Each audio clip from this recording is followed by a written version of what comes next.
do you call this house? Is this your palace? Did the judge not style it a house of penitent whores? Who sent me to it? Who hath the honor to send Vittoria to this incontinent college? Is it not you? Is it not your high preferment? Go, go, brag how many ladies you have undone. Like me. Fare you well, sir. Let me hear no more of you. I have had a limb corrupted to an ulcer, but I have cut it off. And now I'll go weeping to heaven on crutches. For your gifts, I will return them all, and I do wish that I could make you full executor to all my sins. Oh, that I could toss myself into a grave as quickly. For all thou art worth, I'll not shed one tear more. I'll burst first. Every couple has their own kind of little language. Like your own set of in-jokes and pet names and funny ways of phrasing things that just develop. And I know that I've recycled them before, and I do not want that to... Like, I'll be talking in one guy's and ex's language, and I'll be making our jokes and saying things that we came up with together, and then I'll turn around and it'll be this completely different new man in front of me, and he doesn't get it. He thinks I've just got this really weird way of talking that is not funny or endearing or sexy, it's just weird. He understood. We were speaking in English. It's just as if English had been...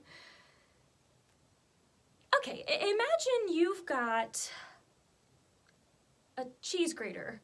One of those cheese graters with the 4 different sides that grates the 4 different types of cheese gratings. It's like every relationship is a different side on that cheese grater.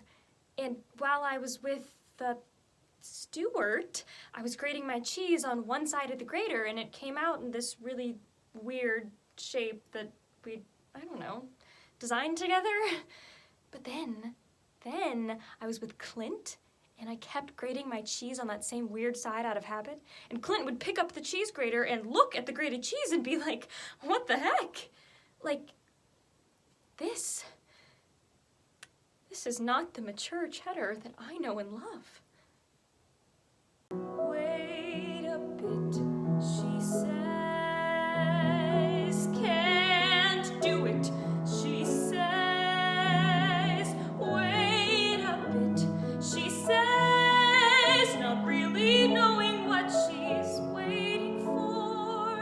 While he's outgoing, why do I withdraw without conviction and yet somehow sure?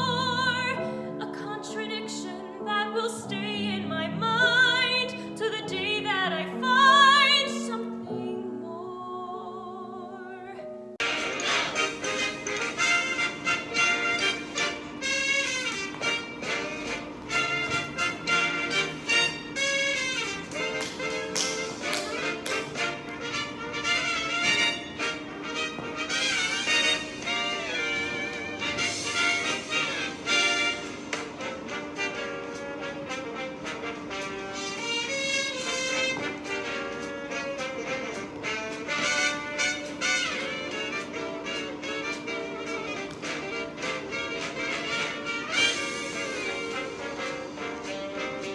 Hi, my name is Emma, and my classmates and I have made it a bit of a tradition to go to B-Dub's Buffalo Wild Wings after we strike a show.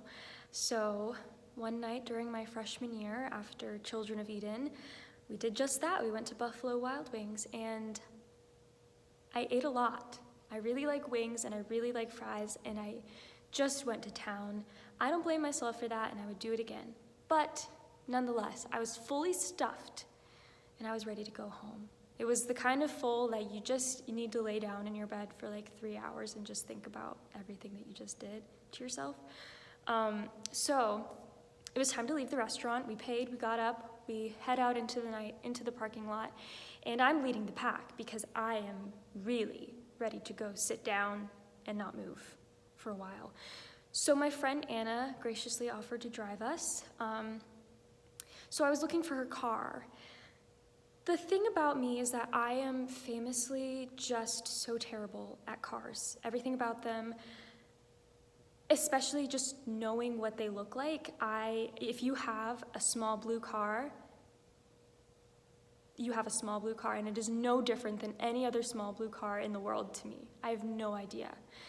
So I was looking for Anna's big red car, and I found it. So I got in. Sit down, buckle up, ready to go. But then I hear crying, and I think, oh, that's strange. So I look up, and there's some strangers in this car. How strange that people got into Anna's car, right? So it took me a moment to realize what was happening, but as I'm sure you can guess, I had gotten in and buckled into the wrong car because it was just big and red. And these people that were in the car were mid-breakup, they were. So I did what anyone can do in that situation, and I said, I'm so sorry. I hope everything works out for you guys. And then I unbuckled myself and I got out and I closed the door. And my friends were horrified. I was very embarrassed.